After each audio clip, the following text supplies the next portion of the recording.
Боловсролын яамнаас боловсролын зээлийн сангийн журмыг шинжлэх ажлыг бол хийгээд засгийн газрын хуралдаанаар оруулж тогтоол хэлбэрээр батлууллаа.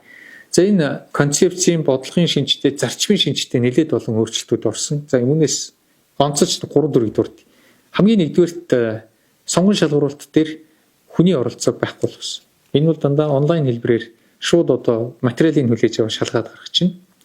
За элдв хэрэггүй шалгалтуудыг бүгдийг байхгүй болсон. Жишээлбэл дэлхийн хэмжээний ихтэй сургууль англи хэлээр угаасаа өөд тэнцсэн хүнээс англи хэлний оноо шаардах ч юм. Энэ зүйлийг байхгүй болгосон. За хоёрдугаарт нь бид одоо нэг гэр бүлээс сурж байгаа хүүхдийг нэг л хүүхд байх гэсэн ийм хязгаарлалт байсан нь гэр бүлийн нөхцөл байдал янз бүр дээр нэмээд ах эгчийн сурсны дараа дүүн нар нь ингэж торгуулах ёсгүй. Ийм учраас боломжийг хинэн ч болгоё гэсэн байдлаар тэнцсэн л бол явах боломжийг нээж байгаа. Гуравдугаарт нь бид бас энэ эргэж ирээд нөхөн төлбөрөө төлөх боломжуудыг нь бол олон уян хатан байдлаар тогтоосон.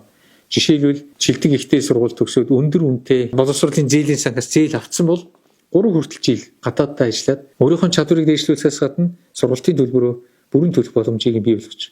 Мөн одоо ер нь бол эргэн төлөх хугацааг нь 20 хүртэл жил хүртэл сунгаа явсараад ийм боломжтой болгосон. За энэ бол одоо бас суралцсан хүндээ ээлтэй юм шийдвэр боллоо гэж харж байна. За түүний зэрэгцээ 2 дээр нэмэх нь 2 хөтөлбөрийг 26 оноос хэрэгжүүлэхээр болсон. Энэ юу гэсэн үг вэ?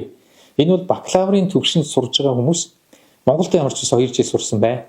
Цаашаага 2 жилиг бол дэлхийнхээ шилдэг ихтэй сургууль тэнцээд яваа гэсэн. Ийм бодлого. Энэ бол гарааны тэгш боломжийг бий болгож байгаа. Түүний зэрэгцээ Монгол улсын дээд боловсролынхаа системийг дэмжиж байгаа нэлээд одоо том бодлого гэж харж байгаа.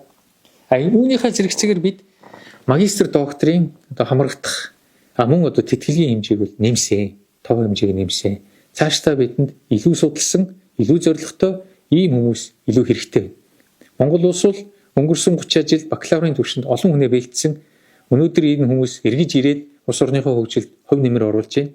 Одоо нэг хэсэг эндээ бэлтгэгдээд тэнд бэлтгэгдсэн хоёр талынхаа онцлог нөхцөлийг сайн ойлгосон ийм боловсон хүчнүүд ажиллах үеийг бий болгоё гэсэн ийм зорилгыг тавьсан гэсэн.